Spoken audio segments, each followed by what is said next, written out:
Great. Okay, we're gonna continue. Thanks, Patrick. Sorry I missed out on the first couple minutes of the conversation there. Sounds like we're meeting a new partner. So Jacob, thanks for joining and welcome. I'm Reb Anderson, Director of Education at ACE, Alliance for Climate Education, and I am the facilitator for today's weekly clean call. I believe we just have informal discussion today, so I would love to open it up for announcements from the group first. And when you share an announcement, please introduce yourself as well, where you are, who you're affiliated with, pronouns, location, all that good stuff. And then we'll open it up for more informal conversation. Can I start? Because I have an announcement that's related to clean calls. Hi, I'm Katie Boyd. I'm the I work at Series Education Outreach, which is attached to University of Colorado, and I'm also the clean program manager as part of that position. So first announcement is next week is Thanksgiving, and we have just another informal discussion for next week, and a couple of facilitators can't join, so we've just decided to go ahead and cancel next week's clean call, thinking everybody could use a break from Zoom meetings for a week anyways, and many of you probably won't be here. So just so you're aware, next week's clean call will be canceled. I'll send an email reminder of that next week, so you're all aware, and we'll put it on the Clean Network page.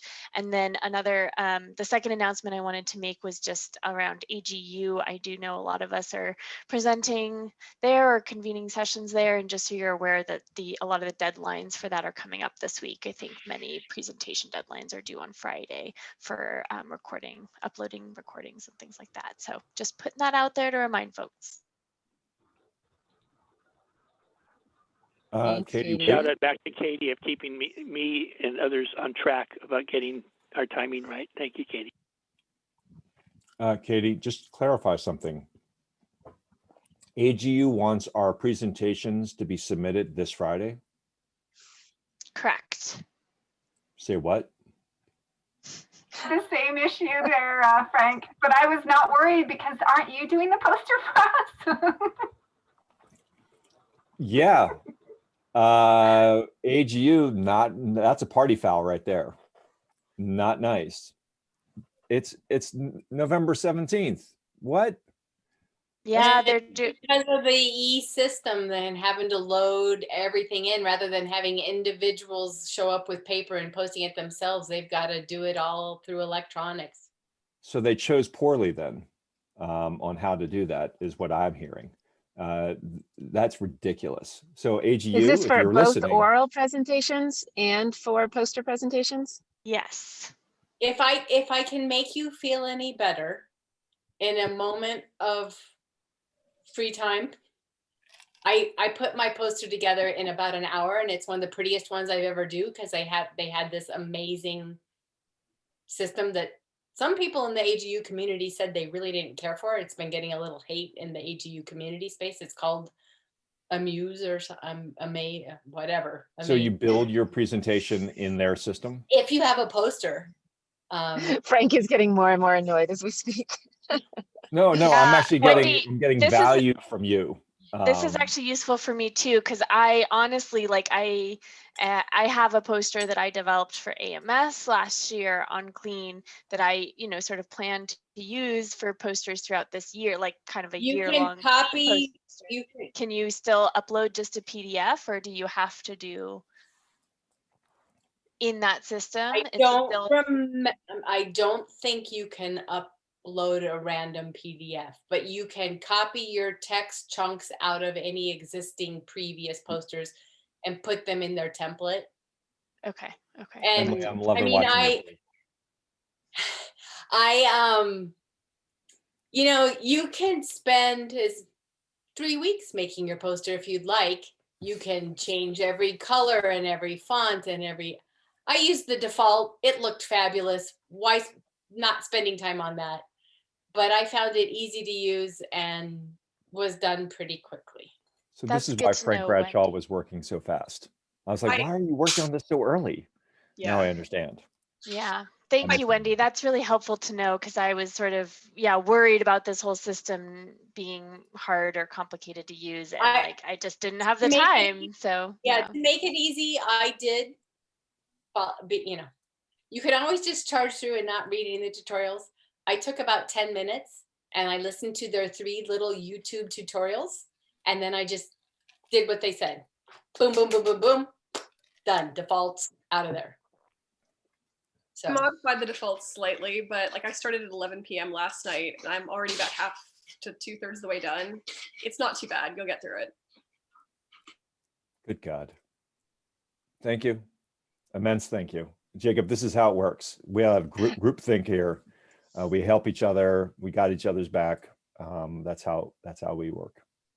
If you want them to look really colorful, just so they stand out, you can go into the settings and just change the block colors. So like it takes, like 2 seconds to just change the block colors or header titles to match whatever your branding you want. Thank you, Emily.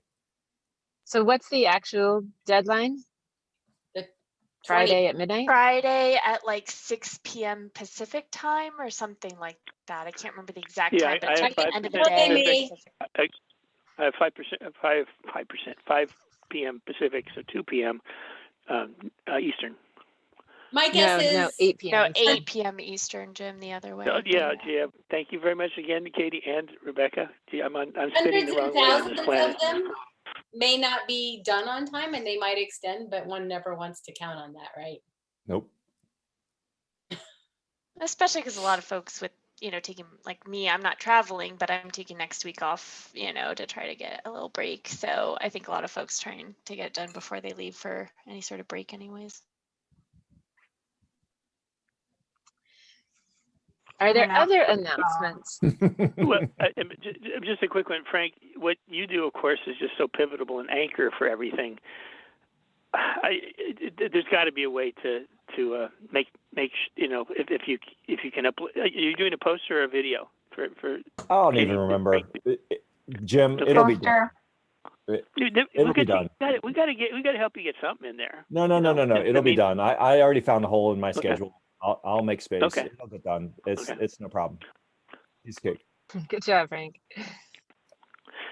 Yes, in other news. If that's okay, Ben? Sure, go ahead, Jim. So this actually relates to AGU. I also would say it is, I realize that sometimes we have a program that is not something that we're looking to model across the country, not something that is trying to be an alternative to anything like Clean or something, but just another way to get things done.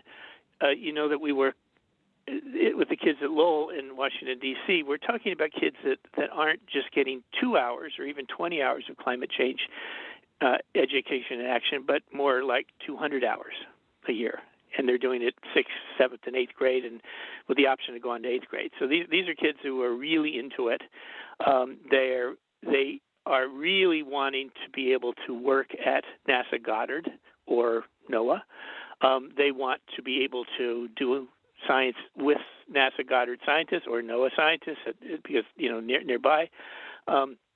So one of the ways they get involved with that is there's a launch of a new sea level rise based satellite this weekend.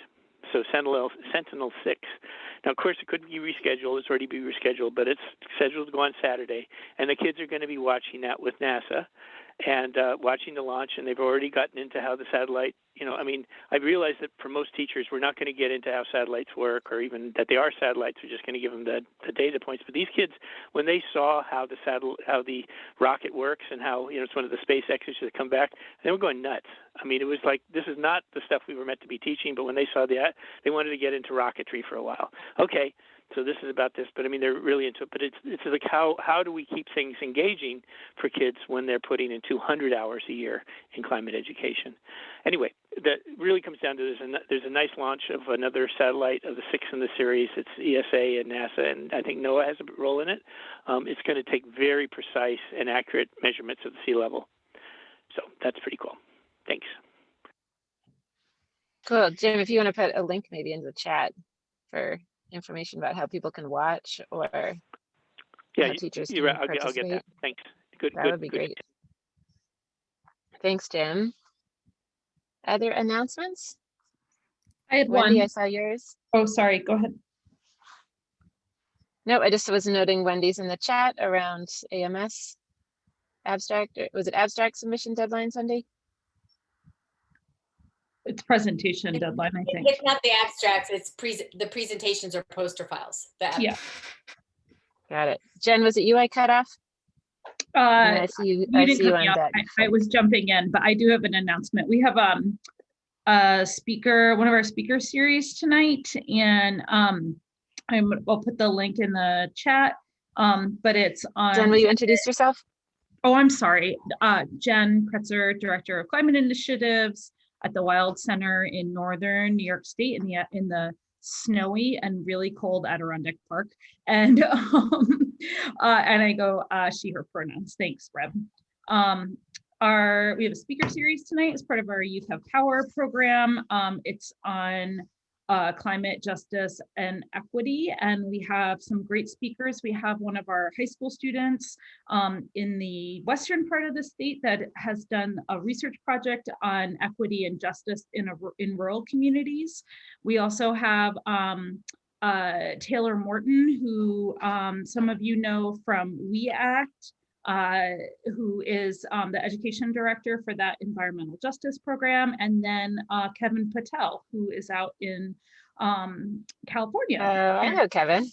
Yeah, so we got connected to him actually through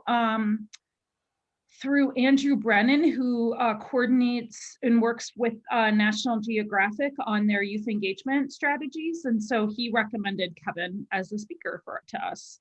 Because we've been working with him on some other projects. So anyway, so we're excited about that. That starts at 6:30. It's live streamed to our Facebook, or you can the easiest is to go to either our Facebook page or our website, wildcenter.org/live, and it'll be there. So that is cool. The other thing that's kind of like an interesting presentation, many of you might know my coworker, Erin Griffin, as part of her job at the Wild Center at our Science Museum, serves as the Climate Smart Communities Task Force lead for the town of Saranac Lake.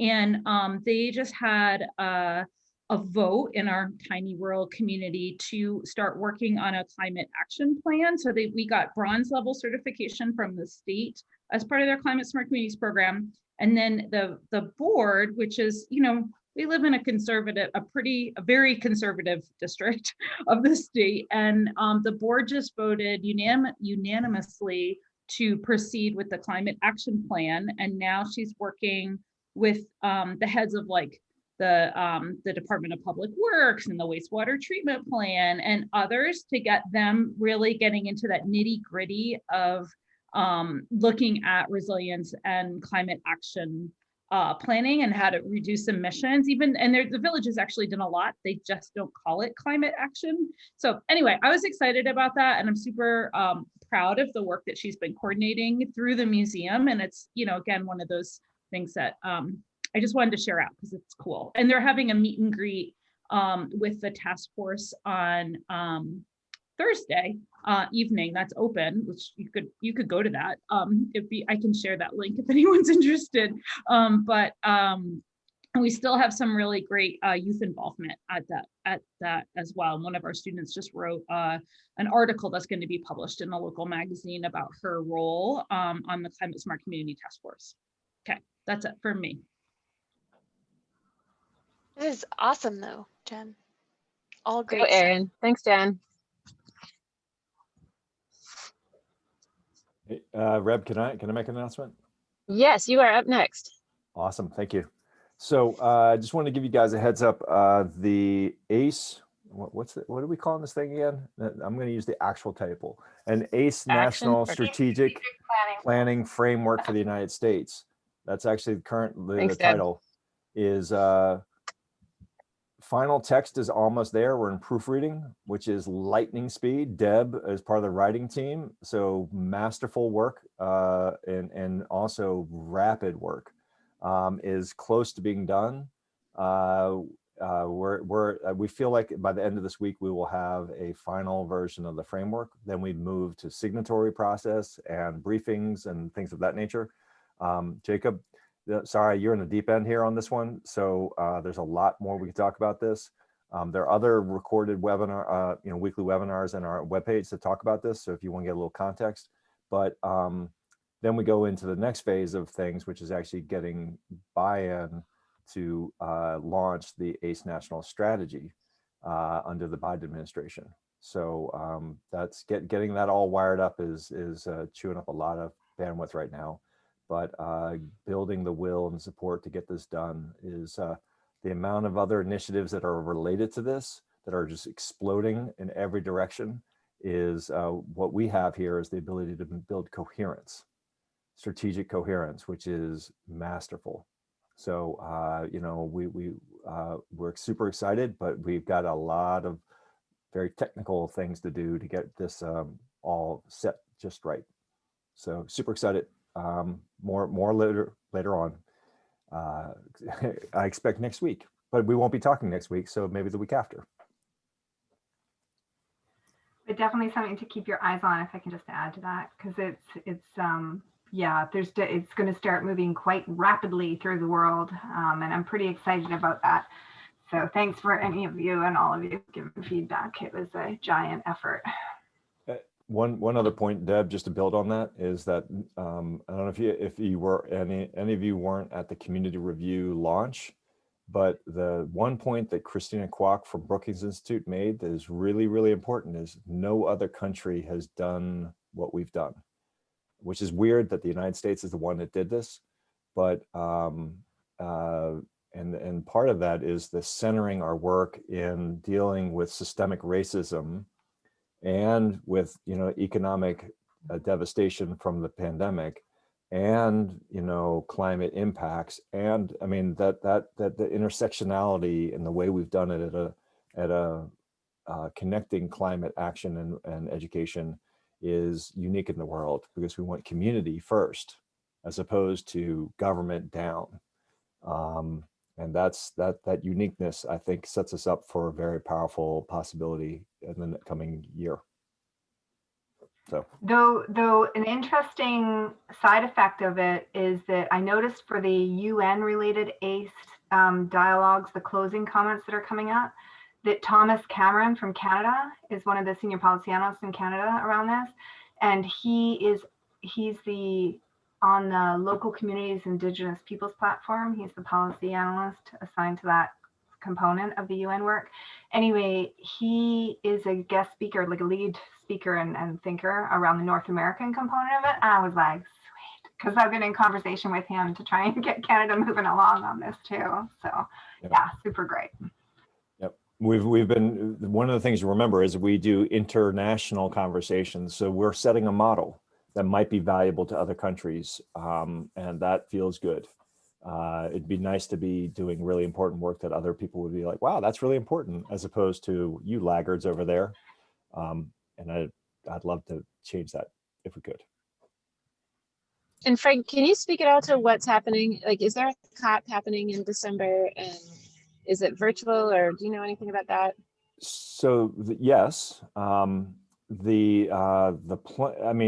what, just in the context of our work, COP26, which would happen in Glasgow in November of 2021, obviously it's impossible to know whether it'll happen or it won't happen, because it's the pandemic is the big unknown. When the vaccine, I guess I was asking, is there no COP happening this November, December at all? No. Not even they canceled the COP. The COP26 was supposed to happen now. They canceled it for now, and they postponed it for 1 year. So, okay. So in the normal schedule, when the next COP happens would be COP27, but it's actually going to be COP26. Okay, so they're completely taking this year off. They are taking it, well. No, they're not. Not off. No, they're not. Just not holding a COP. Shit, that's my share Thursday. It's not off. Sorry, so I want to share. I'm so excited about this. So the UN this year is doing something called the Climate Dialogues as an interim move, since there's no COP this year. And they're doing it like like often happens and can be challenging, on relatively short notice and turnaround. So they've been contacting all the constituents, so Youngo, all the Ingos. And one of them that got contacted was Ringo. So, and I'm a member of Ringo, as many of you likely are too. So the research constituent.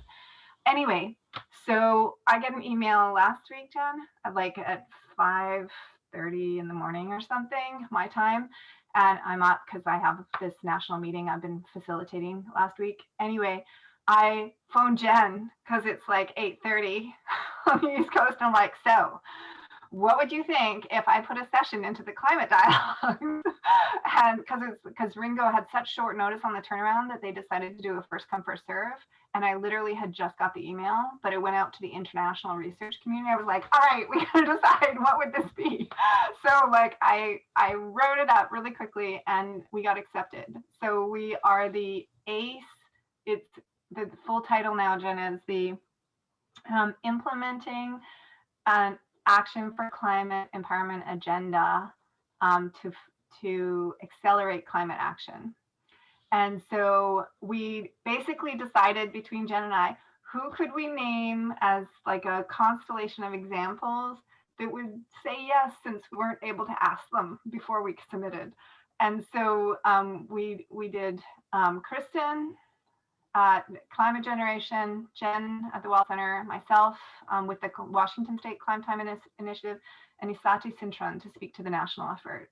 And so the 4 will show different scales of work, different communities of work across it, and we haven't really figured out what we're going to but that will be the thing. And we're still trying to confirm. I've just been back and forth with the UN over the last week as they get time between November 23rd and December 4th. I went for the December 4th version to give us the maximum time. We will be presenting on Action for Climate Empowerment in the UN effort this year. So really exciting. And then to further answer your question, Reb, there will be, and I have the link, I'll shove it in here in a sec. Anyway, there will be, coming out of this and moving into the spring, there will still be the SB meetings, which happen in June. They are set, as far as I understand, to potentially go virtual, though they keep hoping that they'll happen in person. The reality is that even if we started now, likelihood wouldn't be that there would be international vaccination. So the June meetings are likely to be virtual. And they're the precursor kind of planning meetings toward the COP. So there will be a contingent of ACE folks internationally in that space. And the UNESCO meeting is scheduled for May for, what is it called? Education for Sustainable Development meeting is scheduled in May. And they relate to each other because the ACE program overlaps both the UNFCCC and the UNESCO programs. So, and my session got pulled forward from last year on the Washington State Climate Time effort into the UNESCO session for this year, as far as I have heard. So yeah, so it'll be really good. I'm excited that they've found a workaround to be able to keep things moving. Thanks, Deb. Can you share some of those links or when those events are happening? Like either in the chat or also by email to the listserv? That's awesome that you got into the Ringo. Way to jump on that. Frank, did you have more to share? I have a lot more to share, but I don't want to get into it all right here, right now. There's a lot, so much is going on, but these are good times to make good work together. No, not at this point in time. More soon. Other announcements? I see a hand raised from Emily and Dawn there. Oh, cool. I can't see hand raise. I'm on my phone. Thanks, Patrick. Yeah, no worries. I didn't see who came first, Emily, and then Emily or Dawn, either one of you. Emily. I'm going to jump in. So real quickly, the book proposal for Storytelling Accelerating Climate Solutions that I proposed, we got our academic reviews back. They are glowing. That project looks like it's well on track. And especially as we're talking about international coordination, if any of you, since many of you double in the international coordination space, want to add things to that, it's looking increasingly probable that that's really actually going to get used. So in addition to actually moving the support of the various community members forward, yeah, please send me ideas to include in that if there's anything anybody wants included in that work. And then my colleague Saruchi actually has already sent in her chapter. She's like a year ahead of the timetable, and it's amazing. It's like 40 pages long, and it's the International Coordination of Entertainment Education for Climate. And she's pointing at some real structural differences between the US, like Canada and the northern global north and the global south. So the global south has really been focused on these very constructed narratives and intentional plans, and the global north, she's calling them like semi-planned entertainment education, because we've had so much trouble getting them off the ground. So anyway, it was kind of interesting to see reflections of her research and how that impacts planning moving forward. So as we continue those conversations, I just want to make sure that gets included. Thanks. Thanks, Emily. And yeah, if you have anything specific to put in the chat, like a link for more info, that'd be great. Don? We've talked about in the past the issues that PRI has had with advertising on Facebook related to our climate change exhibit, and that continues. Just an FYI that Facebook announced, I think over the weekend, that they will continue to block political ads for the next month. So we're, again, pondering if we can get some journalistic attention to that. And it's worth being aware of. And on a much smaller scale, I'll also note that we host a series of talks every other Thursday called Science in the Virtual Pub, that started as Science in the Actual Pub in Buffalo back in January, and we only had 2 sessions before the pandemic hit, and now we've gone to every other Thursday online. And if you're looking for a venue for sharing interesting science, let me know about that. We're scheduled through January 14th now, and mostly scheduled actually up until March. And it's on all kinds of different things, but on December 3rd, I'll be talking about fire in different ways than people often talk about fire. And it's a lot of fun. It's a really nice informal group, about probably a little more than half science educators, high school and college faculty mostly, but Deb has joined us, and Karen Kirk gave a wonderful talk in the summer. So you should join us for a beer on Thursday nights. This week is The Power of iNaturalist. So. I have that every week on my calendar, and like I've had events running into it for weeks, and every week I'm like, can I go this week? So I have it. Yeah, and we alternate on the off Thursdays. We have our Reinvent Ed group, which talks about reinventing education in the time of the pandemic, which is sort of devolved into a therapy session for mostly for teachers and parents who are sort of dealing with the weirdness of the pandemic. But the link for both the registration link works for both Reinvent Ed and Science in the Virtual Pub, and that page takes you to the listing of Science in the Virtual Pub events and has the registration link on it. And again, you know, if you're looking for a venue to talk with an interesting group of folks, let me know and we'll find a spot for you in the schedule. Thanks, Don. I like the therapy sessions concept.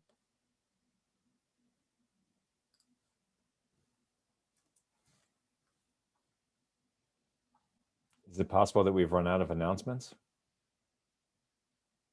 It looks like Jen's got something. This isn't an announcement. It's just like maybe a comment or just a wondering.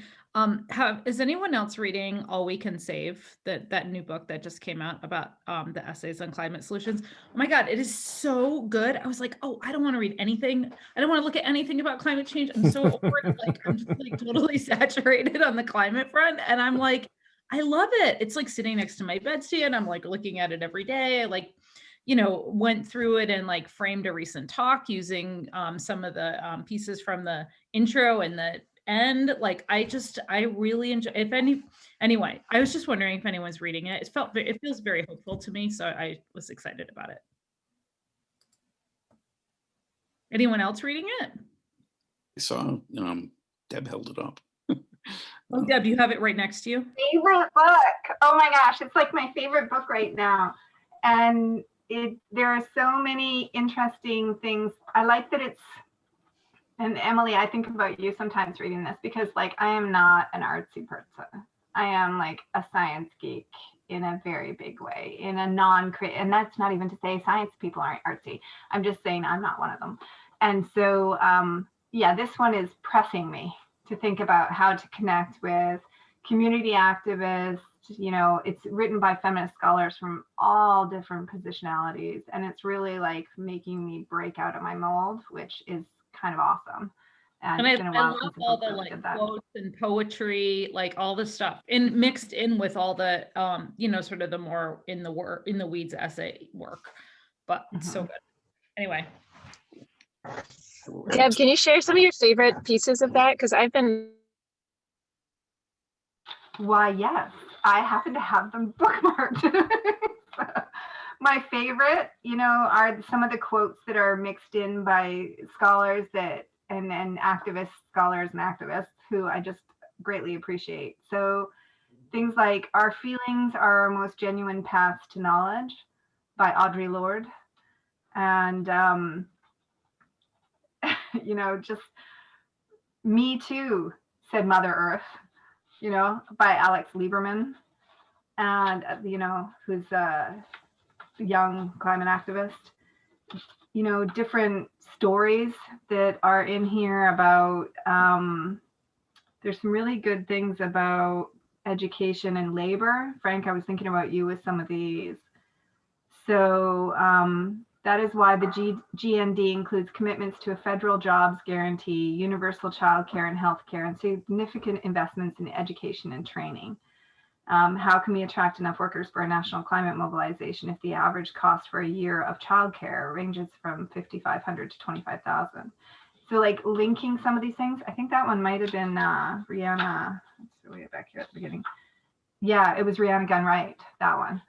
And so like people that we know and work with and are really like, deeply, Sherry Mitchell's in here, who has been involved with different pieces, and Catherine Hayhoe, who, so it's not just speaking to the left, it's speaking across the spectrum of different sort of values and belief systems. And I think that's what we need to do. Like if we're going to really do something, we need to be able to speak across so many of the different spaces. And I think this was an amazing effort to really do that and not just take a singular political stance, but actually to make, this has long been my philosophy that like climate change is not political. What we choose to do in any one context or moment becomes political, but climate change itself is, survival. And if we can just try and get people to understand it that way, then we can like work through the why we make this choice versus that choice, And so, yeah, really very helpful. I found Sherry Mitchell's, I'm listening to it on audiobooks, and I found Sherry Mitchell's chapter just riveting. Really, really, really important things in there. And I don't remember how to say it. Shige, the opening was, there's some really important pieces in here. Take the time. It really requires a dedication because it just keeps drawing you more in. So I love it.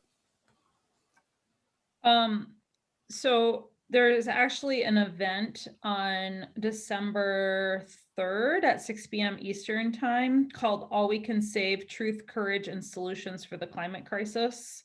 And it's part of the Sustainable Solutions Lab out of UMass Boston, and Living on Earth. And so it's an evening program about All We Can Save. Can you share the link to that? I can try, hang on. And Oh yeah, Jen, we're actually circles are really great too. Sorry. Yeah, we're framing some of our PD tomorrow and the next day using the Save All We Can Save circles for teachers to think about engaging high school students in different aspects of the work. And like when you're learning high school chemistry, how is it also about your connection to why to do this work and how it's meaningful in the world? And so, yeah, so the Washington State Network is engaging with it tomorrow and the next day. Why? Because I happen to be a designer for them and they have to do the things I say. I got you, Jen.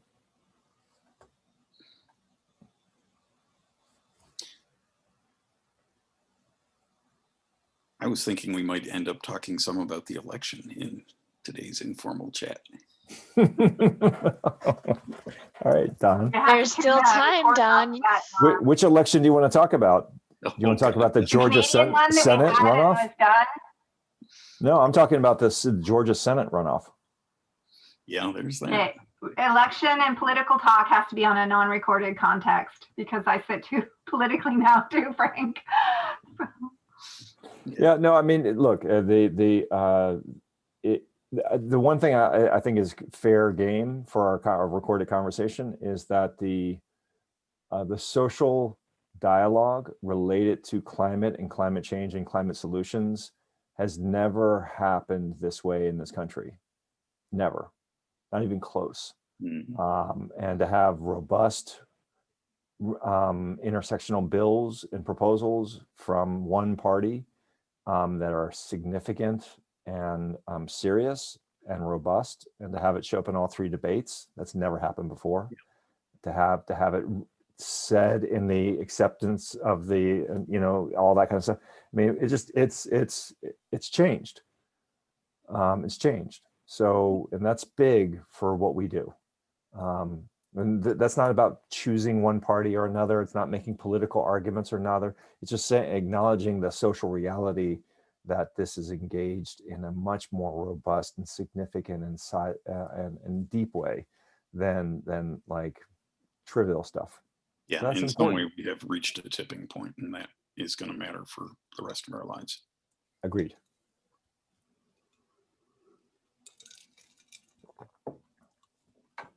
I'm glad we got the election covered. Right. There we go. Is that it? I mean, it's not like off the table for us to stop recording and have an informal discussion, a really informal discussion for the last 15 minutes. Do you think that's necessary? Deb does. Yes. Well, if somebody feels that it does, then we can end here and finish the rest. Jim? Yeah, let's stop the recording. Jim, was yours related to the next thing, or did you want to put something in before we start? Recorded or not recorded, I don't really care, but if you want to stop recording, you can do that now. Okay, to all those listening to the recording, contact us individually for opinions and conversations if you want to explore this more.